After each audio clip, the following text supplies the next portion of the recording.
I remember doing a video. When was it? Like around last year, October, on TikTok.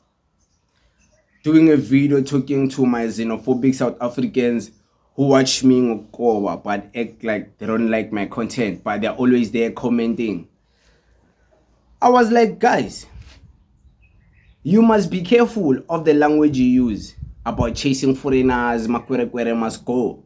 You must be careful of that because one day this thing will come back to haunt you as a South African. And not you specifically as the xenophobic or patriotic South African, but one of your own, one of your sisters, one of your makelwane, one of your brothers, one of someone around you whom you know is a South African but is benefiting from associations with foreigners. Decent Q. Okay. Fast forward, look now what's happening. Go to the internet and search for videos of South African families that are complaining and demanding for compensation for rent money because these foreigners' shops, some of them are chased, some of them are destroyed, they are looted. Some of these shops that are just closed just in this period of 21 days. These families are crying that they are not receiving rent. Go to the families who were foreigners who were renting back rooms in Makasi, whom foreigners have gone now because they ran away. They thought this xenophobic thing is going to be big. The society will end up burning them alive. They ran away to other places, other societies, or back to their country. Look at those families. They're not receiving rent. Not even South Africans are willing to compensate those families or enter there and occupy those plaza shops. Families are going, sleeping without eating bread because there's no rent amount money they're going to receive. Kids don't know the future because the rent money they were supposed to receive from these foreigners renting back rooms, renting plaza shop is gone. It's gone. Okay. Okay, let's speak about the families whom it's multinational families whereby it's a different nationals in one family. A foreigner, maybe the father or the mother, and then a South African.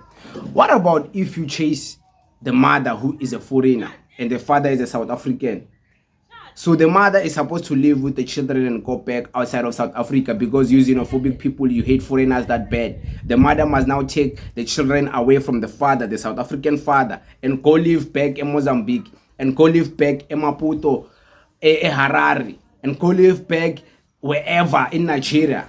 And the father, he can't access his children because they are gone with the mother. What about the women who are South African and have kids with foreign men? The foreign men must live now. They must be chased. Go back to their country. These kids are going to grow up without a father. You must understand that. You must understand that. Some kids are going to grow up without a father. You must be careful of that. And then you know what happens to majority of the kids who grow up without fathers. I'm not saying all.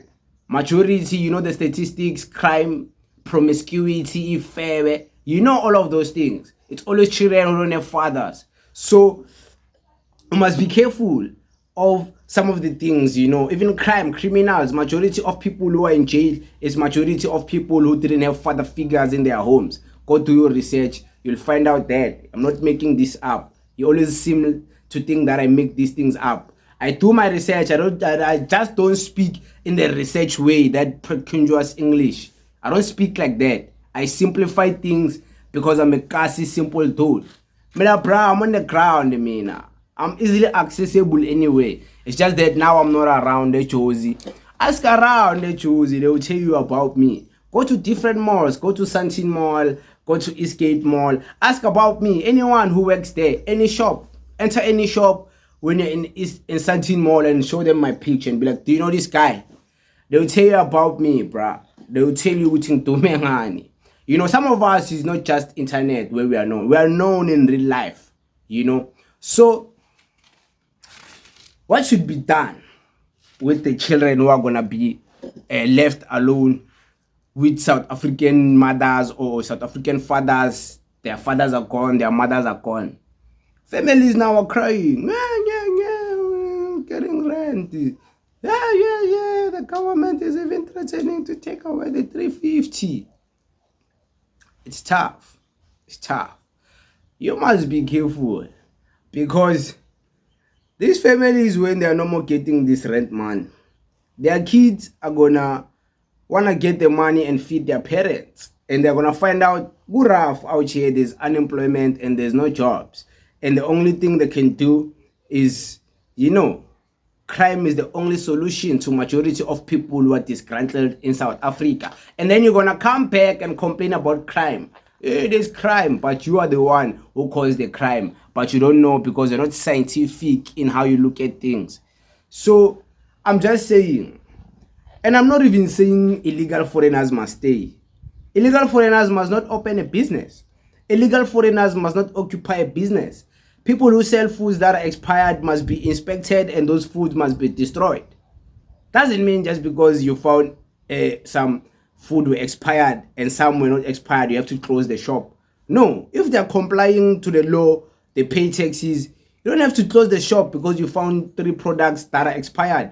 Take the ones that are expired and throw them away. The rest are not. Let them continue with business because you're killing people's bread. Who kills people's bread and celebrate, I kill that guy's bread? What type of hypocrisy and hatred is that when you always preach that black success, black excellence? But, hi man, no easy. So, I said this last year, I remember. Even early this year, TikTok. They didn't believe me. Everything I said before has come to pass.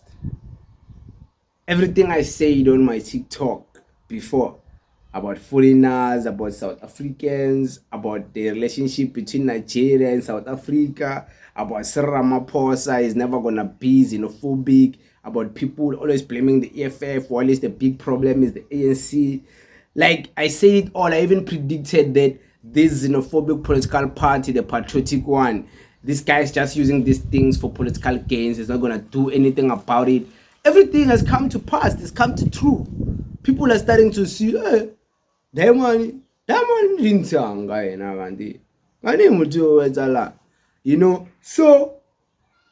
I'm not a prophet, man. I'm just someone who can decipher things and when I was trained, I don't want to expose a lot of things. When I was trained, my mind, psychological mind, when I got my training, just training, basic training, it's not basic, it's some real things. When I got my basic training to train my mind, to train my perspective, to unlearn and learn new ways. And then when I was learning stoicism, psychology, human behavior, sales, marketing, strategic marketing, PR, public relations, and advertisement. When I was learning these things and getting my training from the best school online, I understood the world in a different way, whereby I was even able to see things from potential threats and potential opportunities within the future. You see, I'm telling you guys, the future of Africa is Pan-Africanism. You guys are still in the now. You don't believe that. But I can already see the future of Africa. It's Pan-Africanism. There's no doubt about it. But you can't see it. So, we are different, you and I, in the way we see things. So, it is what it is, though. Thank you very much.